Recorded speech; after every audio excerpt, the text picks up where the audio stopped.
Let's celebrate the new year by ranking every NHL game in December from least exciting to most exciting. I don't want to waste too much time with the boring stuff, so if you want, you can pause to read which variables I used to calculate excitement, how I weighed the variables, how I applied bonuses and penalties, and the math behind the numbers. The most boring game of December was 2 days ago between the Islanders and Blackhawks. I don't think this game was as bad as some of the bad games in November, but judging by the numbers, it certainly didn't look exciting. Then we got the Canucks' first game after the Hughes trade. Watching the new players do well in their first game was just about the only thing to be excited about here.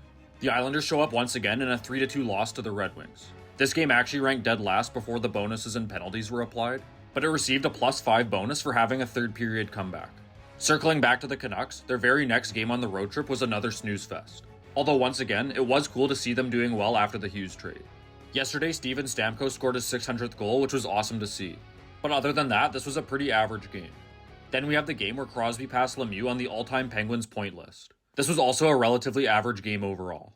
This game between the Oilers and Penguins was significant for 3 different reasons. It was right after Skinner and Jarry got traded for each other, Draisaitl scored his 1,000th point, and McDavid scored a dazzling goal. The Battle of Alberta right before Christmas featured 14 majors and misconducts, which is the most of any game this month. Then right after Christmas, we had the Battle of Florida. The league told these two to behave themselves, but they didn't care. Almost half of the entire game was played on the power play. The Colorado Avalanche currently have a ridiculous record of 32-7. So credit to the Islanders for delivering their only regulation loss of December, while also doing it in the 4th most exciting game. Now for the top 3, all of these games exceeded 100 because they received a third period comeback bonus. But this game between the Avalanche and Kraken had a fantastic mix of lots of goals, lots of shots, high danger saves, and power play time. For the second month in a row, the Panthers are involved in the highest scoring game. This was a crazy game that featured a 4-1 comeback that started from a hand pass controversy and then a power play goal after the hand pass challenge failed. After I watched this game, I thought it was going to be the game of the year. But exactly 1 week later, almost to the hour, there was an even more exciting game. Without any context and before any bonuses were applied, the math already determined this game as the most exciting of the month. Yet what truly made this game exciting was only barely captured by the +5 third period comeback bonus. But this wasn't just any third period comeback. The Sharks were down 5-1 with about 12 minutes left in the game.